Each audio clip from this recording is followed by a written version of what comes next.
Tu regardes les nuages noirs s'accumuler. Ton chiot, hier encore 6 joueurs, se met à trembler.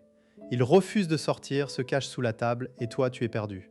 Est-ce une phobie qui va gâcher sa vie ou simplement de la prudence? Et surtout, que faire maintenant? La réponse que tu vas découvrir aujourd'hui change tout, parce qu'elle repose sur la science du développement cérébral canin, pas sur des croyances. Tu vas apprendre à distinguer une peur normale d'un début de phobie, et surtout à agir avant que les nuages ne s'installent durablement. Beaucoup de propriétaires pensent que leur chiot est trop sensible, gâté ou qu'il fait une comédie. On entend souvent « il exagère », ce n'est que de l'eau qui tombe. Cette idée reçue ignore ce que la science canine nous apprend. Le cerveau d'un chiot n'est pas un cerveau d'adulte en miniature. Entre 8 et 16 semaines, une période critique façonne sa perception du monde.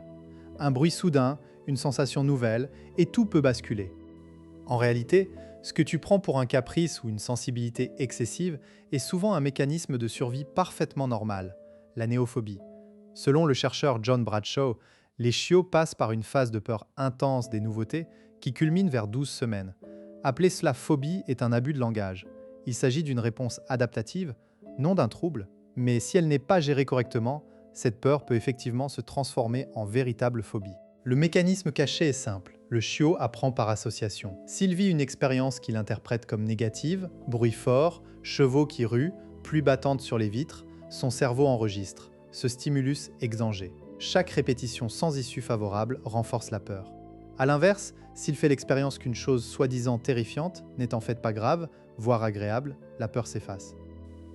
Prenons l'exemple de Sophie, 34 ans, infirmière à Pau. Son jeune berger australien, Rocky, avait 11 semaines quand un violent orage a éclaté. Rocky s'est caché sous le canapé en tremblant. Sophie s'est dit « il faut le rassurer ». Elle l'a pris dans ses bras, lui a parlé doucement. Mais les jours suivants, au premier nuage, Rocky recommençait. Un après-midi, il a refusé de mettre une patte dehors alors qu'il brunait. Sophie s'est fâchée. « Arrête tes bêtises, ce n'est rien », et l'a traîné de force dans le jardin. Résultat, Rocky a uriné de peur et a passé la soirée à éviter Sophie.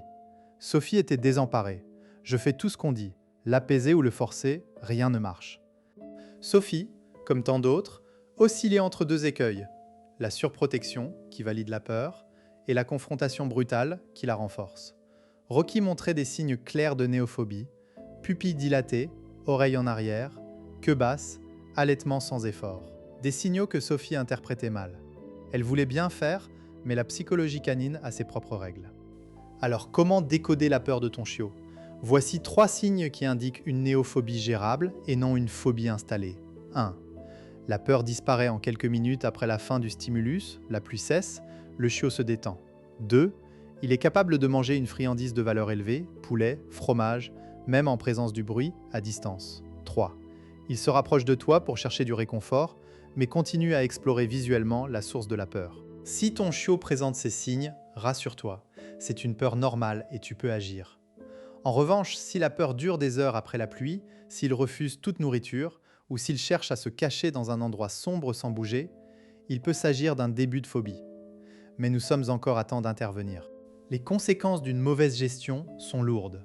Un chiot qui apprend que la pluie est dangereuse deviendra un chien stressé dès qu'un nuage apparaîtra. Il pourra développer des comportements destructeurs, grignoter les meubles, de l'agressivité par peur ou des troubles de l'attachement. A l'inverse, une gestion précoce et positive construit un chien adulte confiant et résilié. Technique 1. La contre-condition systématique en 2 phases. Phase A, en intérieur, pendant qu'il pleut, place ton chiot à distance de la fenêtre, 3-4 mètres. Au bruit d'une goutte forte, dis oui d'une voix joyeuse et donne-lui une friandise de très haute valeur. Foie séché, saucisse. Recommence plusieurs fois par séance, toujours en associant le bruit à la friandise.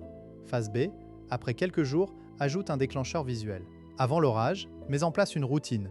Tapis antidérapant près de toi, jouet Kong rempli et friandise à portée. Dès que l'orage commence, invite ton chiot sur son tapis avec enthousiasme. Viens, c'est l'heure du trésor. Exemple, la première fois, donne 5 friandises en 30 secondes. Réduis progressivement, la 3e fois, une seule friandise pour chaque éclair. Au bout de 10 séances, ton chiot associera la pluie à un moment agréable. Technique 2, l'effet distraction contrôlée par le jeu. Le jeu est un neutralisateur de stress puissant. Dès les premiers signes d'inquiétude, regard vers la fenêtre, oreilles légèrement baissées, lance un petit jouet en peluche à 1 mètre de lui. Ne le force pas à jouer, pose le jouet près de lui, fais-le bouger comme une proie, souris qui court. Si ton chiot s'intéresse, oreilles en avant, queue qui bouge, continue quelques secondes puis félicite-le. Sinon, recule encore d'1 mètre. Exemple de dialogue intérieur. Oh regarde, une souris, en déplaçant le jouet par terre, puis attrape-la, d'une voix enjouée. Si ton chiot attrape le jouet, c'est gagné. Le cortisol, hormone du stress, commence à baisser. Chaque jeu renforce l'association positive. Technique 3, la désensibilisation graduée par enregistrement audio. Télécharge un fichier audio de pluie ou d'orage, volume très bas, juste audible. Joue-le en fond sonore pendant que ton chiot mange son repas ou reçoit des caresses. Augmente très progressivement le volume sur plusieurs jours, pas plus de 10% par séance. Si ton chiot lève la tête ou cesse de manger, baisse d'1 cran. Exemple, jour 1-2, volume 1, chuchotement, jour 3-4, volume 2, etc. Toujours couplé à une activité agréable, repas, jeu calme. Tu peux aussi utiliser une playlist YouTube bruit de pluie à bas volume en arrière-plan pendant les moments de détente. Tu te demandes peut-être, et si mon chiot a déjà peur des gouttes d'eau sur le sol? Bonne question. La même méthode s'applique. Commence par une flaque d'eau sur le carrelage à distance. Lance une friandise dans la flaque, puis éloigne-toi. Ton chiot apprendra que l'eau est source de récompense. Et si je dois sortir sous la pluie, utilise un imperméable pour chien, sensation différente, raccourcis la promenade et récompense chaque pas dehors. N'oublie pas, ta voix calme et enjouée est cruciale. Ne force jamais une sortie prolongée si ton chiot montre des signes de détresse. Au final, la clé est de comprendre que la peur de la pluie chez un chiot n'est ni une fatalité, ni un caprice. C'est une invitation à construire une relation de confiance. Tu es le guide, si tu montres que la pluie est un signal pour un jeu ou une friandise, ton chiot te fera confiance. Si tu paniques, il paniquera. Alors la prochaine fois que les nuages arriveront, au lieu de stresser, souris. Sors ta pochette de friandises, prends son jouet préféré et deviens son partenaire face à la tempête. Ton chiot n'attend que ça, un leader calme et prévisible. Abonne-toi à la chaîne pour ne rien rater des prochaines découvertes sur la cognition canine. Et dis-moi en commentaire, quelle est la peur la plus surprenante de ton chiot ?